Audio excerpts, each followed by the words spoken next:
حضرات گزشتہ جمعوں سے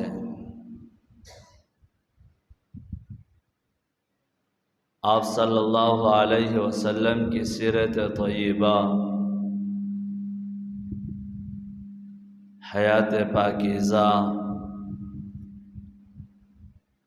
اور آپ کی ولادت باسعادت اور آپ کے جوانی کے حالات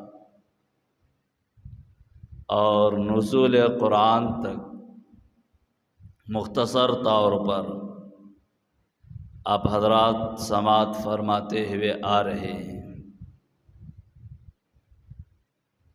ویسے تو نبی کی مکمل سیرت کوئی بیان نہیں کر سکتا ہے،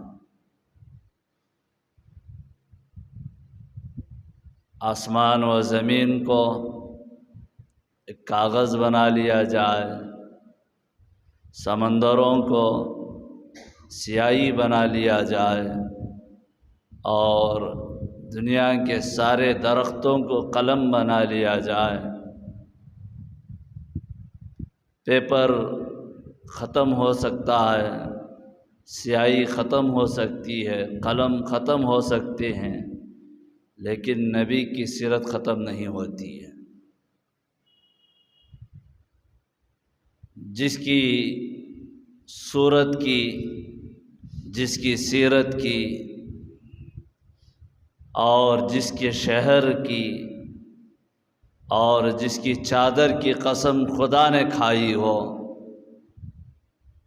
تو اس نبی کی مکمل سیرت بیان کرنا ہم ناچیزوں کا کام ہے۔ اور جس نبی کی شان اور نبی کی عظمت اتنی بڑی عظمت ہے کہ آپ صلی اللہ علیہ وسلم پتھروں کے پاس سے گزرتے تو پتھر بھی سلام کرتے تھے، درختوں کے پاس جاتے درخت سلام کرتے تھے، ہر چیز آپ صلی اللہ علیہ وسلم سے محبت فرمائی ہے۔ اور ایسے نبی کی امت میں پیدا ہونا یہ بھی ہماری عظمت ہے، یہ بھی ہماری شان ہے۔ حدیث کے اندر آتا ہے کل قیامت کے دن میدان حشر میں 120 صفیں ہوں گے، 120 قطار ہوں گے، لائن ہوں گے، ان میں 80 صفیں اس امت کے ہوں گے اور بقیہ 40 جو ہیں بقیہ امتوں کے ہوں گے۔ سوچئے کہ اس امت بھی کتنی بڑی امت ہے۔ میں نے گزشتہ جمعہ یہ بھی کہا تھا آئی آخر میں یہ امت، لیکن سب سے پہلے جنت میں جائے گی۔ یہ نبی کی شان، نبی کی عظمت، نبی کا صدقہ ہے۔ اللہ تعالیٰ نے ہم لوگوں کو انعام اکرام عطا فرمایا۔ حضرات صحابہ اکرام رضوان اللہ تعالی علیہم اجمعین ایسے نبی سے اتنی محبت کیا کرتے تھے۔ آج میں کچھ الفاظ کہوں آپ کے دلوں میں درد پہنچتا ہے، لیکن مجبوراً کہنا پڑتا ہے۔ نبی کی ولادت پر، نبی کی پیدائش پر یقیناً خوشی ہے، خوشی کرنی چاہیے۔ اس کائنات کے اتنی بڑی عظیم ہستی اس دنیا میں آ رہی ہو تو ہم خوش نہ ہو تو اور کون خوش ہو سکتا ہے؟ لیکن جہاں پیدائش کا دن ہے وہیں پر وفات کا دن بھی ہے، جہاں ہم نبی کی پیدائش کی خوشی ہے وہیں پر وفات کا غم بھی ہے۔ حضرات علماء نے یہاں تک کہ لکھا ہے کہ پیدائش میں اختلاف ہے، کسی نے 9 ربیع الاول، کسی نے 10، کسی نے 11، کسی نے 12، لیکن وفات میں اختلاف نہیں ہے۔ بہرحال جب ایسے موقع ہوتے ہیں تو ہم سال میں ایک مرتبہ نبی کی محبت میں ہم نعتیہ اشعار، نبی کی محبت میں ہم جلوس، یہ سب کچھ تو کر لیتے ہیں، حالانکہ احادیث سے، حضرات صحابہ سے کسی نے نہ کیا ہو، ہم کر لیتے ہیں۔ بہرحال کبھی ہم لوگوں نے سوچا کہ کیا یہی ایک دن کے لیے نبی کی محبت ہے؟ نبی کی محبت فرض عین ہے زندگی کے ہر سانس میں، زندگی کے ہر موڑ میں، زندگی کے ہر کام میں، تجارت میں نبی کی سنت، گھر میں نبی کی سنت، دفتر میں نبی کی سنت، اور گھر میں اور مسجد میں، آپ جہاں کہیں بھی جائیں، حتیٰ کہ آپ اللہ کی فرض ادا کرنے کے لیے بھی آئے تو اس کے اندر بھی نبی کی فرض ہے، نبی کی سنت ہے۔ ہر موڑ میں آپ کو نبی کی سنت ملتی ہے، اور سچا عاشق اور سچی محبت کرنے والا وہ ہے ہر ہمیشہ نبی سے محبت کر کے دکھائے، جیسے حضرات صحابہ نے کر کے دکھائے۔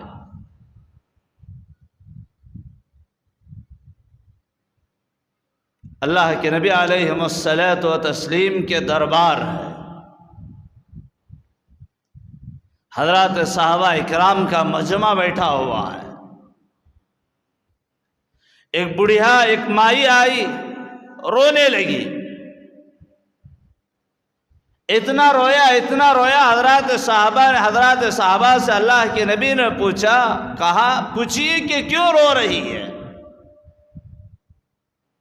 صحابہ نے عرض کیا، ہے مائی کچھ درد ہو، کچھ غم ہو، کچھ پریشانی ہو، کچھ منتیں ہو، کس وجہ سے رو رہی ہے؟ مائی نہیں بتایا، تم کو نہیں بتاؤں گی، حکم ہو تو نبی کو بتاؤں گی۔ اللہ کے نبی علیہ الصلاۃ والتسلیم نے کہا، اے مائی بتا تو کیوں رو رہی ہے؟ وہ بڑھیا کہنے لگی، یا رسول اللہ میری بات کا تو انکار نہیں کرو گے، میری بات کو قبول کر لو گے؟ ہاں ماں آپ بتائیں، قبول کر لوں گا۔ تو بڑھیا مائی کہتی ہے، یا رسول اللہ صلی اللہ علیہ وسلم میرے گھر میں ایک کپڑا ہے جو میں آپ کو چادر بنانا یا آپ کو کرتا بنانا چاہتی ہوں، حکم ہو تو کرتا بنا کر آپ کو لاؤں گی۔ اللہ کے نبی نے خوشی بخوشی اجازت دے دیا۔ صحابہ نے عرض کیا، یا رسول اللہ آپ اجازت دے دی؟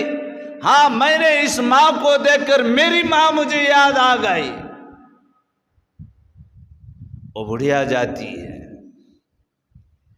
نبی کا کرتا جب بنا رہی ہو، کتنا ادب، کتنی محبت، بڑے محبت سے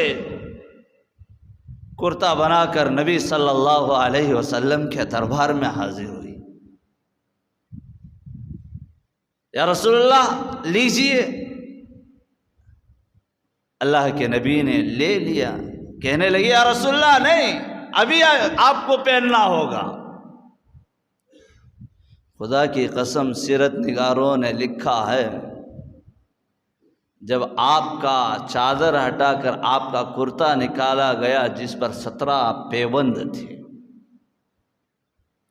نبی صلی اللہ علیہ وسلم نے کرتے کو پہن لیا۔ بڑھیا ماں تھی، پوچھنے لگے، اے ماں بتا یہ کرتا کیسا لگ رہا ہے؟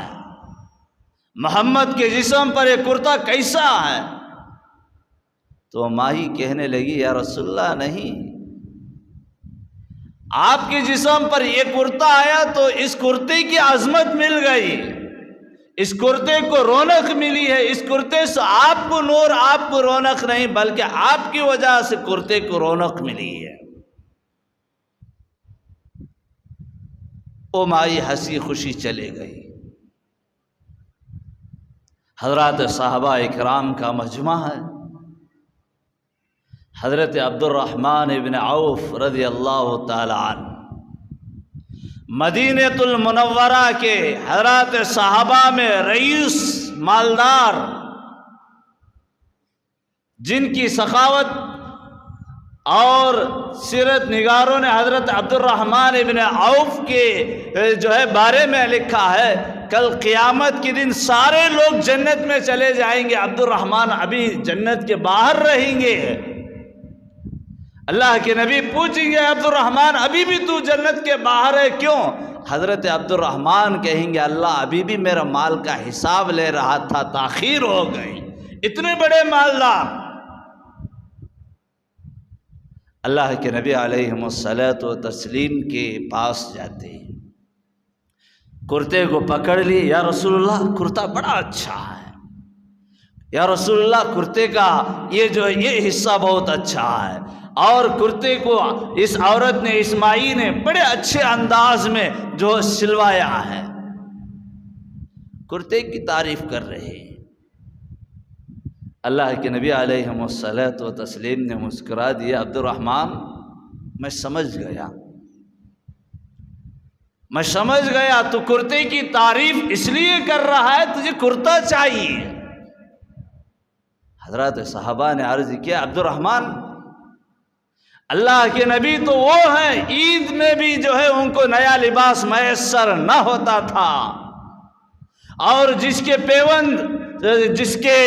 کرتے پر پیوند لگے ہوں، اور وہ نبی فاقوں میں اپنا وقت گزارا ہو، اور ایک دسترخوان میں 2 سالن نہ دیکھا ہو، روٹیاں اور سالن کو دیکھ کر امت کو یاد کرتے تھے۔ اے عبد الرحمن تجھ پر کون سی غربت آ گئی، تجھ پر کون سی غریبی آ گئی، تو تو بڑا مالدار ہے، بڑا رئیس ہے، اور آج تو محمد صلی اللہ علیہ وسلم کے جسم اطہر پر لباس آیا، کرتا آیا، اب تو اس کو مانگ رہا ہے، تو کون سا غریب ہے؟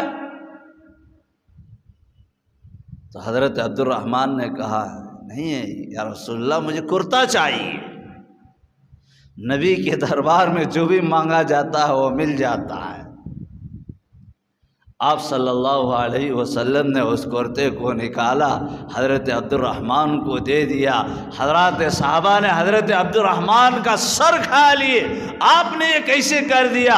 اور نبی کے جسم اطہر پر کرتا تھا وہ بھی آپ نے مانگ لیا، آپ تو بڑے مالدار ہیں، رئیس ہیں، آپ اتنے سے ایک کرتے میں نبی پہنے تھے آپ دیکھ نہ سکے۔ اور حضرت عبد الرحمن مجبور ہو گئے، کہنے لگے اے میرے ساتھیوں یقیناً اللہ نے مجھے دیا ہے، لیکن میں نے نبی کا کرتا اس لیے نہیں لیا کہ میں ابھی پہن لو، اور اس کرتے کو لے جا کر بڑی حفاظت کے ساتھ رکھوں گا، بڑی حفاظت کے ساتھ رکھ کر میرے گھر والوں کو میں یہ وصیت کروں گا میرے انتقال کے بعد نبی کے اس کرتے کو میرے کفن میں دے دینا، کیونکہ جب نبی کا کرتا میرا کفن بن جائے گا تو میری نجات ہو جائے گی۔ یہ تھے حضرات صحابہ کرام رضوان اللہ تعالی علیہ مجمعین، نبی سے ایسی محبت، 3 دن کے بھوک اور پیاس تھی، نبی کے چہرے کو دیکھ لیتے ان کی پیاس، ان کی بھوک مٹ جایا کرتی تھی، اور سارے غم دور ہو جایا کرتے تھے، اور نبی کے لیے اپنے ناجانوں کا نذرانہ پیش کرنے کے لیے تیار ہو گئے۔ بہرحال ایسی سچی محبت کرنی چاہیے۔ میں نے گزشتہ جمعہ آپ صلی اللہ علیہ وسلم کو جب نبوت کا تاج عطا فرمایا گیا، وہ عربستان کے ان بدو لوگوں کے درمیان نبی صلی اللہ علیہ وسلم نے یہ آسان طریقہ اختیار کرتے، اے لوگوں آؤ، ہمیں کھانے کی تنگ دستی ہے، روٹی نہیں مل رہی ہے، مکان نہیں ہے، پورے عربستان کے لوگوں سے مخاطب ہو کر کہتے ہم روٹی کمانا مکان بنانے کا ایک آسان طریقہ بنائیں گے اور پیسہ کمانے کا ایک آسان طریقہ بنائیں گے، نبی کی ایک بول پر پورا عربستان ایک ہو جاتا۔ نبی نے یہ راستہ اختیار نہیں کیا۔ اور دوسرا جملہ یہ بھی تھا ہمارے زندگیوں میں امن، چین، سکون، شانتی نہیں ہے، آئیے ہم ہمارے زندگیوں میں سکون بنائے اور ہمارے زندگیاں امن میں آ جاؤ۔ پورا عربستان نبی کی ایک بات پر لبیک کہتا ہوا حاضر ہو جاتا۔ اگر نبی اعلان کرتے اے لوگوں سیدھے ہاتھ کی طرف، دائیں ہاتھ کی طرف لوگ حکومتیں کر رہے ہیں، ہم بھی ایک بول پر اور ہم بھی ایک ہو جائے، آؤ ہم بھی حکومتیں بنائیں گے، خدا کی قسم کھا کر کہتا ہوں پورا عربستان ایک بات پر آ جاتا۔ نبی نے مشکل ترین راستہ اختیار کیا۔ اے لوگوں، اللہ کے سوا کوئی معبود نہیں، اللہ کے سوا کوئی مشکل کشا نہیں، لا الہ الا اللہ کہہ لو تم کامیاب ہو جاؤ گے۔ وہ عربستان نبی سے محبت کرنے والا، وہ مکہ مکرمہ کے لوگ نبی کی ایک بات پر تسلیم کرنے والے اور نبی کو جو ہے صداقت، نبی کو جو ہے عزت و احترام دینے والے، نبی کی بات کو سچا ماننے والے، اب ایسے لوگ آپ کے مخالف بنے، آپ کے دشمن بنے۔ آج میں نے مطالعہ کر رہا تھا، نام بھول رہا ہوں اس ظالم کا، نبی صلی اللہ علیہ وسلم ایک بازار میں تھے، تو اس ظالم نے، اس جو ہے دشمن نے آ کر کے کہا میری قوم تجھے یہاں بیٹھنے کی اجازت دیتی ہے اس لیے میں خاموش ہوں، ورنہ دھکے مار کر تجھے باہر کر دیتا۔ نبی صلی اللہ علیہ وسلم نے اس بات کو سن کر اور اپنے اونٹنی پر بیٹھ کر اونٹنی کو اٹھاتے ہیں، ظالم پیچھے سے چھڑی برچا مارتا ہے، اونٹنی اچھلنے لگتی ہے، نبی زمین پر گرتے ہیں۔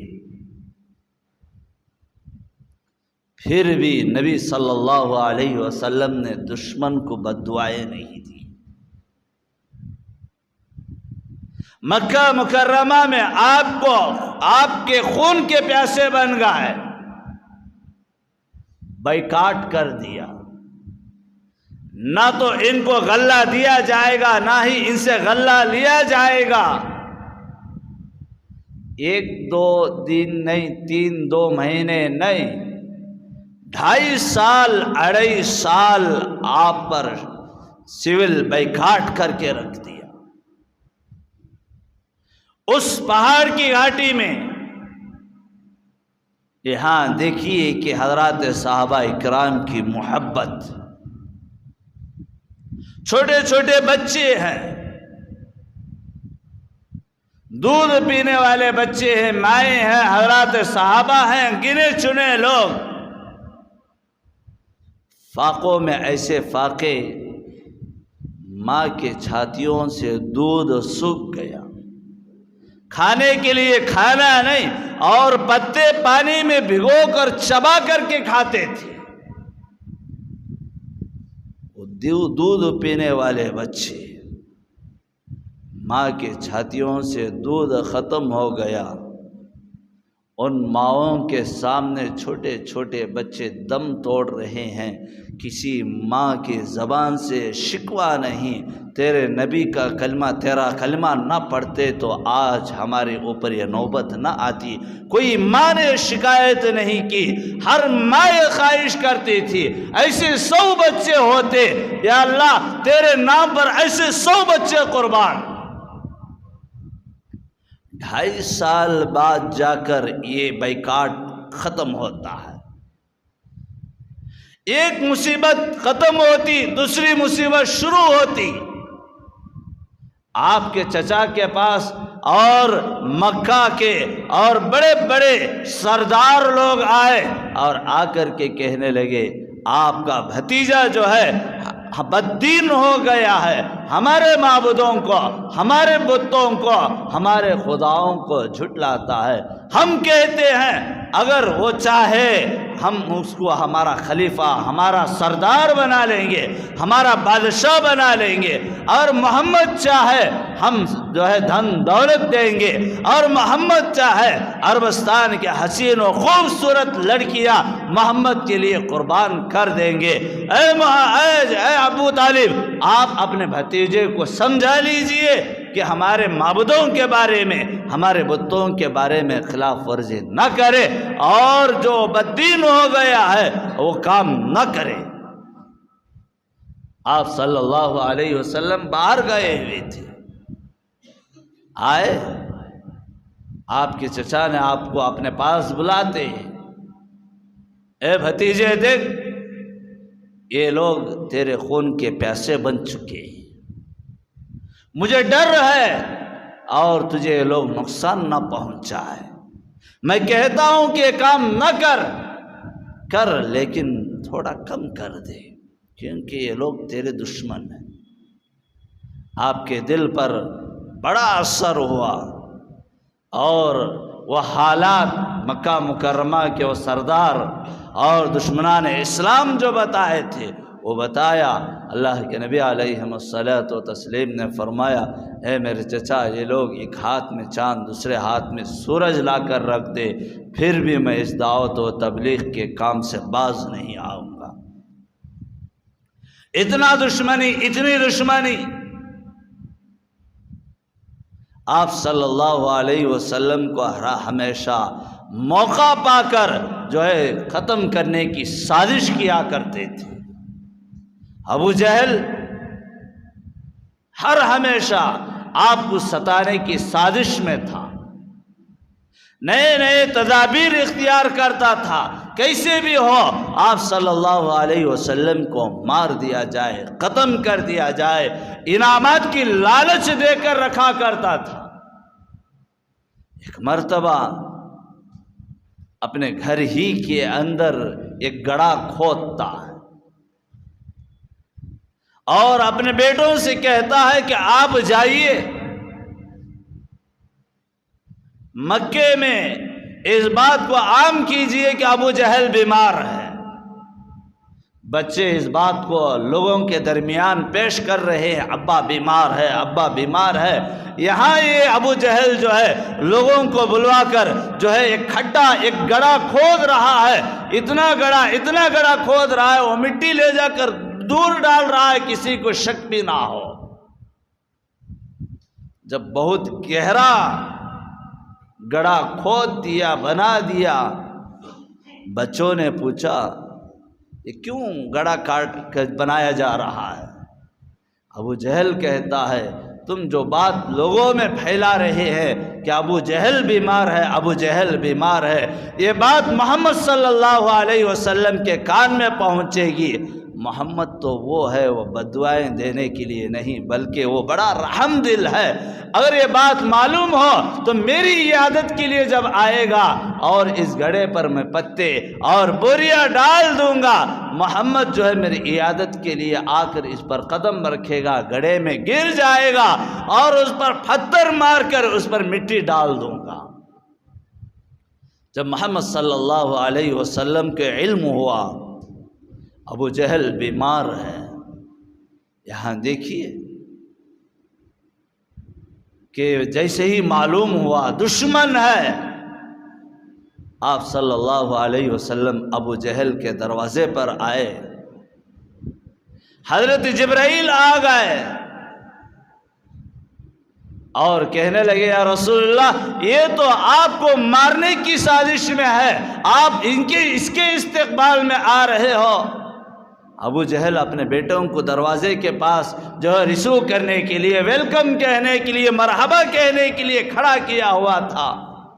یہاں جبرائیل آ کر کے بتا دیا، اور اللہ کے نبی واپس لوٹ رہے ہیں، اور بیٹوں نے جا کر کے کہا محمد واپس جا رہے ہیں، اور ابو جہل کو بڑا غصہ آیا، آپ نے محمد کی بے قدری کیا ہوگا، آپ نے محمد کے استقبال صحیح نہیں کیا ہوگا، ویلکم صحیح نہیں بولا ہوگا، اس لیے محمد چلے جا رہے ہیں، ہٹو میں خود جا کر کے بلاتا ہوں۔ اور جیسے ہی اٹھتا ہے دھڑام سے پیر لگتا ہے، گڑھے میں گر جاتا ہے۔ اب جو ہے ابو جہل کے بیٹے جو ہے ہاتھ دے رہے ہیں، رسی ڈال رہے ہیں، کتنی بڑی رسی ڈالتے اتنا اندر گڑا جا رہا ہے۔ ابو جہل کے دماغ میں بھی آ گیا، فوراً کہنے لگا ارے کم بختوں، گرتی ہوئی انسانیت کو اٹھانا تمہارا کام نہیں ہے، جائیے محمد ابن عبداللہ کے پاس، جا کر اس سے منت سماج کیجئے، معافی مانگیے، اور کہیے کہ میرا باپ گڑھے میں گر گیا ہے، آئیے۔ سوچئے، جب ابو جہل کے بیٹے نے آ کر کے کہا، نبی صلی اللہ علیہ وسلم نے ابو جہل کے گھر پر آتے ہاتھ دے کر گڑھے سے نکالتے، یہ ہے آپ صلی اللہ علیہ وسلم لوگوں سے پتھر کھائے اور لوگوں سے مار کھائے، بدلے نہیں لیا۔ جب ابو جہل کو اوپر نکالا، اور جیسے ابو جہل اوپر آتا ہے فوراً کہتا ہے واہ محمد ابن عبداللہ، تیرا جادو کیسا جادو ہے، تو بڑا جادوگر ہے۔ جب یہ مکہ مکرمہ میں یہ حالات دیکھے، نبی صلی اللہ علیہ وسلم بڑے مایوس ہو گئے، بڑے مایوس ہو گئے۔ چلے شہر کے باہر اور کسی اور مقام پر جا کر ہم جو ہے دعوت و تبلیغ کا کام کریں۔ طائف جاتے اور طائف کے ان سرداروں سے بات کرتے، اور آپ نے ایک سردار نے آپ کو برا کہا، اور دوسرے نے بات کرنے سے انکار کر دیا، اور تیسرے نے کہا آپ کو اللہ کے سوا جو ہے اللہ کو آپ کے سوا کوئی اور نہیں ملا کہ آپ کو محمد بنا کر اور رسول بنا کر بھیجا۔ وہاں بڑے مایوس ہو گئے۔ حتیٰ کہ اتنا ہی نہیں، ان سرداروں نے شہر کے لچے اور لفنگوں کو آپ صلی اللہ علیہ وسلم کے پیچھے لگا دیا، آپ کا مذاق اڑائے، آپ پر تالیاں مارے اور آپ پر پتھر برسائے۔ روایات میں سیرت نگاروں نے لکھا ہے کہ آپ کے جسم اطہر سے خون نکل کر آپ کے جوتے مبارکہ میں جم گیا۔ جب شہر سے باہر گئے، ایک درخت کے سائے میں بیٹھتے ہیں، اور حضرت جبرائیل اور فرشتوں نے آ کر کے کہا یا رسول اللہ حکم ہو تو ہم ان بستی کو پیس کر رکھ دیں گے۔ نبی صلی اللہ علیہ وسلم نے پتھر کھا کر بھی ان کے لیے ہدایت کی دعائیں فرمائے۔ اس طرح سے وہاں سے مایوس ہو کر مکہ مکرمہ آئے، لوگوں نے بڑا ستایا، تنگ دستیاں، اور لوگوں نے بڑا مارا اور آپ کا بڑا مذاق اڑائے۔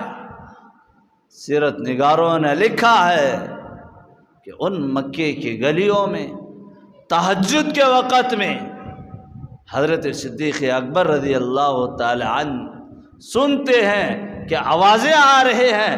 حضرت ابوبکر رضی اللہ تعالی عنہ سمجھ گئے شاید دو خاندان والے، دو قبیلے والے لڑ پڑے ہوں گے، یہ شور و شرابہ کی آوازیں سن رہا ہوں۔ جا کر قریب جا کر کے دیکھتے ہیں کہ محمد صلی اللہ علیہ وسلم کو مارا جا رہا ہے۔ حضرت ابوبکر نے کہا ارے یتیم مکہ ہے، آپ کا کیا بگاڑا ہے؟ حضرت ابوبکر کو اتنا مارا کہ حضرت ابو بکر بے ہوش ہو گئے۔ ان مکے کی گلیاں جو ہے گواہ ہیں آپ صلی اللہ علیہ وسلم کو ان لچے لفنگے نوجوانوں نے آپ کو گہرا ڈال لیتے ہیں، ہمارے معبودوں کو، ہمارے بتوں کو۔ یہی نوجوان ہے جو برا بلا کہتا ہے، آپ پر مٹی مار رہے ہیں، آپ کی پگڑی کھینچ رہے ہیں، آپ کا لباس کھینچ رہے ہیں۔ نبی صلی اللہ علیہ وسلم کسی کو کچھ نہیں کہہ رہے۔ آپ کے وہ وضحا والا چہرہ جس کے چہرے کی قسم اور جس کے زلفوں کی قسم، جس کی چادر کی قسم خدا نے کھایا ہو، اور اس وضحا والے چہرے پر مٹی پڑ رہی ہو، تو سوچئے کہ نبی کے دل پر کیا درد پہنچا ہوگا۔ آپ کی بیٹی حضرت زینب کو یہ معلوم ہوا، لوٹے میں پانی لاتی ہے اور اس وضحا والے چہرے کو مٹی سے صاف کرتی ہے۔ اتنا ظلم ہونے کے باوجود بھی نبی نے کسی کو بدلہ نہیں دیا۔ نبی نے ہدایت کی دعائیں فرمائی، فتح مکہ کے وقت ہر ایک کو معاف کرتے رہے۔ بہرحال حالات ایسے حالات آ گئے، دشمن نبی پر اور نبی کے ماننے والوں پر اتنا ظلم کر بیٹھا۔ وہ عظیم شہر جس شہر میں نبی پیدا ہوئے، اللہ نے بھی حکم دے دیا، اے میرے حبیب آپ یہاں سے ہجرت کیجیے، بات کو یہاں تک کے رکھیے۔ یہاں پر بہت سارے مسئلے، بہت سارے حکمتیں ان واقعات سے ہمارے سامنے آتے ہیں۔ ایک، نبی سے محبت کرنا۔ نبی کی محبت فرض عین ہے زندگی کے ہر لمحے میں، زندگی کے ہر سانس میں، سوائے 12 ربیع الاول کو نہیں۔ جب 12 ربیع الاول کا مہینہ آئے، میں نے میرے پاس واٹس ایپ پر آیا، دلیل کے ساتھ کہتا ہوں، بعض مقامات پر جس طرح غیر ان کے بتوں کے سامنے ناچتے ہیں، اسی طریقے سے امت محمدیہ کے نوجوانوں نے جلوس کے بہانے ڈانس کر رہا ہو۔ نبی تو میوزک کو حرام کیا، اور جب ڈول ڈنکی کی آواز مدینے میں کہیں پر آ رہی تھی، نبی کے کان میں آ گئی، نبی نے اپنے کان میں انگلیاں رکھ لیا۔ صحابی سے کہتے ہیں کیا وہ ابھی بھی وہ آواز آ رہی ہے؟ آواز بند ہو گئی تو کہنا کہ میں اپنے کان میں سے انگلیوں کو نکال لوں گا۔ جلوس کے بہانے ڈانس کر رہا ہو تو نبی کے دل پر کیا گزر رہا ہوگا؟ نبی کے دل پر کتنا درد پہنچ رہا ہوگا، سوچئے۔ ہاں یقیناً محبت کرنا ہے۔ محبت کرنے کی علامت کیا ہے؟ ہمارا لباس نبی کا لباس جیسا ہو، ہمارا رہن چلن نبی کے رہن چلن جیسا ہو، ہم نبی کی ایک ایک سنت پر عمل کر کے دکھائے، نبی پر درود و سلام پڑھ کر بھیجیے۔ یہ ہے نبی کی محبت۔ ڈانس کرنا، ناچنا، کودنا یہ ہمارا کام نہیں ہے۔ ہر موڑ پر نبی کی ایک ایک سنت پر عمل کرو۔ نبی نے فرمایا میرے آنکھوں کی ٹھنڈک نماز میں ہے، نماز پڑھو۔ نبی کے آنکھوں کو ٹھنڈک پہنچتی ہے۔ بس 12 ربیع الاول کو جلوس منا لے، یہی حق ادا ہو گیا۔ حق ادا نہیں ہوا، حق تو اس وقت ادا ہوتا ہے پورے طور پر نبی کی سنت کو اپنے اندر بٹھا ہے۔ ماحول میں، معاشرے میں نبی غریبوں سے محبت فرمائے، نبی خیر خیرات کیے، نبی رحم دل تھے، پتھر کھا کر بھی بدلہ نہیں لیا۔ ہم بھی یہ ماحول پیدا کریں، معاشرے میں ایک دوسرے سے محبت کے ساتھ رہے، نفرتیں نہیں کرنی چاہیے اور نفرتوں کو ختم کرنی چاہیے۔ نبی کی ایک ایک سنت پر عمل کرنے کا منشا یہ ہے۔ نبی صلی اللہ علیہ وسلم کی اپنے جسم کے اندر جس طرح نبی کے بال تھے اسی طریقے سے ہمارے بال ہو۔ نبی داڑھی رکھا کرتے تھے، ہم بھی داڑھی رکھیں۔ نبی کا لباس جس طریقے سے تھا اس طریقے سے ہو۔ نبی کا چلن نرمی تھا، ہمارا چلن بھی نرم ہو۔ زمین پر اکڑ کر کے نہ چلتے تھے، آج دیکھیں ہمارے اندر کتنا اکڑا پن ہے۔ لباس نیا پہنے تو بھی فخر، اکڑ، اور کلے کو صاف کیا تو بھی اکڑ۔ ہمارے بال دیکھیے، بال رکھ کر بھی ہم اکڑتے ہوئے جاتے ہیں، پھر کیسے ہم نبی کے عاشق ہو سکتے ہیں؟ حضرات صحابہ، ابھی میں نے واقعہ بتایا کہ کس طریقے سے ان لوگوں نے محبت کرتے تھے۔ نبی کی ایک ایک سنت پر عمل کر کے ہم لوگوں کو بتایا کہ نبی کی سنتوں پر اس طریقے سے عمل کیا جاتا ہے۔ آپ کو یقیناً نبی کی سنت، نبی سے محبت ہے۔ آج آپ کو ایک فارمولہ بتاؤں گا، آج میں آپ کو ایک طریقہ بتاؤں گا۔ نبی پر روزانہ درود شریف پڑھو۔ گھر کے اندر 5 افراد ہیں، 10 افراد ہیں، بٹھائے اور سب مل کر پڑھو۔ یہ جو ہے نبی کے پاس فوراً یہ نذرانہ درود کا پہنچتا ہے۔ جمعہ کا دن میں کچھ کہوں برا ہو جاتا ہوں۔ نبی صلی اللہ علیہ وسلم کی سنت کیا ہے؟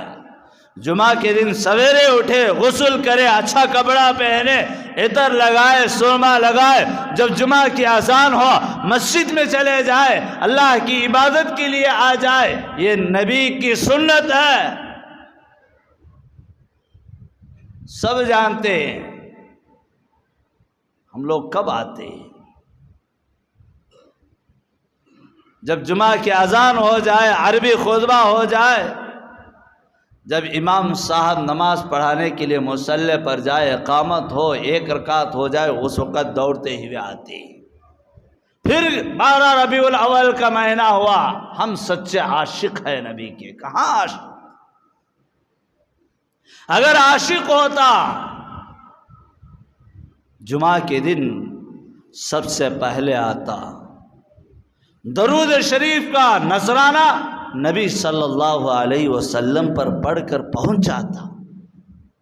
آپ حج و عمرے کے لیے جائے، وہاں جو نذرانہ لاکھوں روپے خرچ کر کے وہاں پہنچاتے، جانا ہے، ضرور جانا ہے، وہاں جا کر سلام بھیجتے ہیں، وہ سلام بھی وہاں پر پہنچتا ہے۔ اور آپ غریب ہیں، آپ نہیں گئے ہیں، آپ جہاں کہیں پر ہوتے ہیں، جب نبی پر درود پڑھ کر بھیجتے ہیں یہ نذرانہ، فرشتے لے جا کر وہاں جانے سے گئے بغیر بھی یہیں سے وہ نذرانہ نبی کے قبر اطہر میں پہنچا دیتے ہیں۔ نبی کے پاس درود پہنچتا ہے۔ جمعہ کے دن نبی پر درود پڑھو، سب سے پہلے آؤ، 12:30 بجے اذان ہوتی ہے، آدھا گھنٹہ وقت ہوتا ہے، اور آدھے گھنٹے میں کتنی تعداد میں درود پڑھ سکتے ہیں؟ درود پڑھو نبی پر۔ اس کے بعد میں اور کچھ الفاظ ذہن میں آ رہے ہیں۔ ہم لوگ جب جمعہ کے دن آتے ہیں، بس 2 فرض ادا کر کے مسجد سے باہر چلے جاتے ہیں۔ نماز سے پہلے کی سنتیں، نماز کے بعد کی سنتیں، یہ سب سنتیں ہیں، یہ نبی کی محبت ہے۔ سنتیں پڑھو۔ جمعہ کے دن عصر کے بعد 80 پر 1 مرتبہ درود شریف کا نذرانہ پڑھو، اللہ تعالیٰ آپ کے 80 سال کے گناہوں کو معاف فرماتا ہے۔ اور یہ درود پڑھنے سے اتنا ہی نہیں، جب بندہ درود پڑھتا ہے 10 گناہ معاف کر دیے جاتے ہیں، 10 نیکیاں لکھے جاتے ہیں، درجات بلند کیے جاتے ہیں۔ اللہ تعالیٰ ہمارے زندگیوں میں خیر کے برکت کے معاملات کو لاتا ہے۔ درود کو معمولی نہ سمجھو، خود اللہ اور فرشتے نبی پر درود بھیجتے ہیں۔ ہم کو بھی چاہیے کہ ہم بھی نبی پر روزانہ نبی پر درود کا نذرانہ بھیجیں۔ یہ سچے عاشق ہیں۔ بہرحال وقت نہیں ہے، آپ حضرات سے درخواست یہ کرنا چاہتا ہوں، آپ ہر جمعہ ہر لمحہ نبی کی ایک ایک سنت پر عمل کرو اور ہر ہمیشہ نبی پر درود پڑھو۔ گھر کے اندر 10 افراد ہے، 5 افراد ہے، سب بیٹھے ذکر کرے، سب بیٹھے نبی پر درود پڑھے، اس سے دین کا ماحول پیدا ہوگا، بچوں کے اندر نبی کی محبت آئے گی اور بچے بڑے ہو کر نبی پر درود پڑھنے والے بنیں گے، یہ سب ایک ماحول بنے گا۔ آج کا یہ جمعہ آپ حضرات کو یہی ایک فارمولہ دیتا ہوں، آپ گھر کے اندر اور آپ مسجد کے اندر اور آپ جو ہے درود کا نذرانہ پڑھتے رہے، انشاءاللہ اس سے بڑی ہم لوگوں کو کامیابی ملے گی، بڑے برکات ہمارے زندگیوں میں آئیں گے۔ بہرحال یہی چند کلمات تھے۔